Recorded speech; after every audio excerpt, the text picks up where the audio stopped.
Have you ever felt like no matter how hard you try, you keep attracting the wrong people, the wrong situations, and the wrong energy?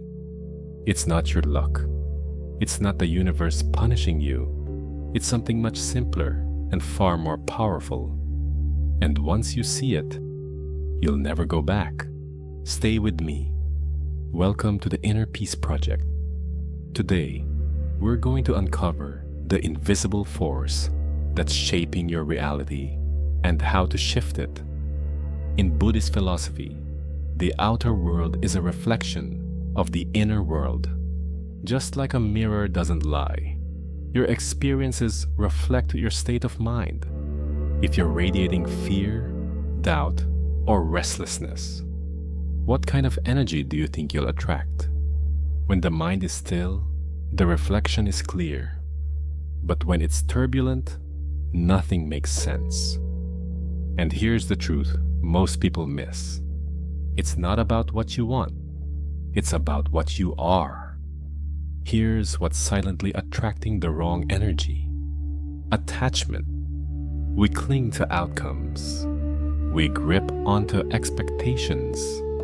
We beg the universe for specific people, success, or attention. But the Buddha taught, attachment is the root of suffering. Why? Because clinging disturbs the peace of the mind, and a disturbed mind broadcasts neediness, fear, and scarcity. That energy doesn't attract abundance, it repels it.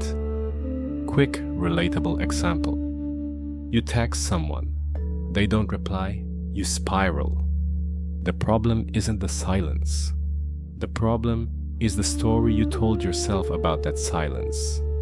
So how do we shift this energy? How do we stop attracting what we don't want?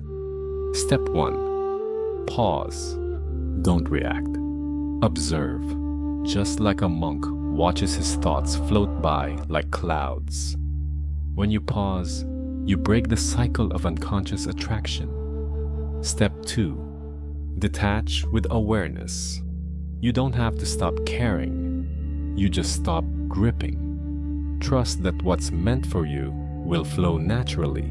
Step 3. Radiate what you seek. You want peace.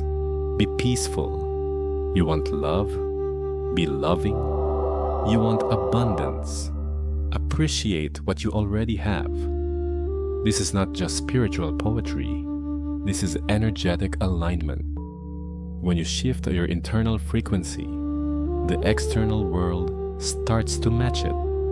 Without force, without begging, the moment you let go, really let go, you create space, and the universe fills that space with truth, with clarity, with exactly what your soul was calling for all along. But it only comes when you stop chasing and start trusting. The Buddha said, you only lose what you cling to. So ask yourself, what are you clinging to that's pushing the right energy away? If this message spoke to you, if you're ready to stop chasing and start attracting from a place of peace, then you're in the right place. Subscribe to the Inner Peace Project, and please like this video, because the journey inward is the most powerful path forward.